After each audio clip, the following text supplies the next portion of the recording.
И ќе ми кажеш нешто, еле? Добро вечер, еве. Сме тука на едно стреловиште кое што е традиција во градот Берово. Уште од давнина, денес се прочка, во чест на празникот прочка, се палат огнови во Берово и тоа е традиција уште од многу одамна. Се оди по смрека и тука сме со нашиот познат лик од Берово кој што ќе ни каже, еве, да ни кажете за стреловишето, како е било на времето, што значи тоа за граѓаните на Берово, за беровчани.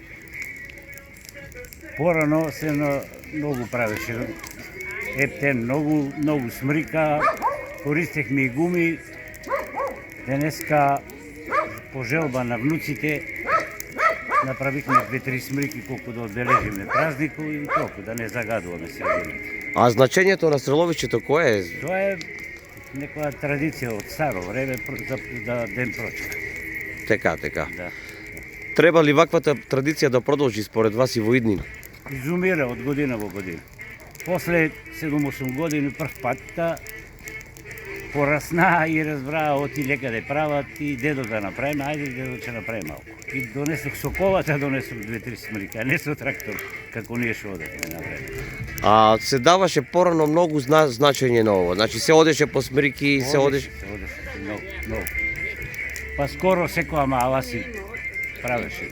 На Јуруко, на Јувовец, тука на Попофри, на Маначија, на секаде. Каде Нешовци. И каде Нешовци исто горе. И беше многу модерно да некоја мала украде смриките на друга мала.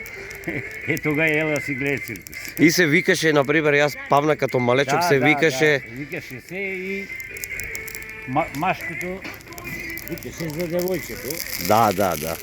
И обратно, така. Добро, ви благодариме, супер. Сега сме направили, а кога ќе биде, друг пат не знаем. Добро, ви благодариме многу. И така, еве, тука сме на едно мини стреловиште, кој што оваа вечер ги има неколкумина во Берово и како што спомна господинот, оваа традиција изумира, но еве, да ве подсетиме како било на времето и како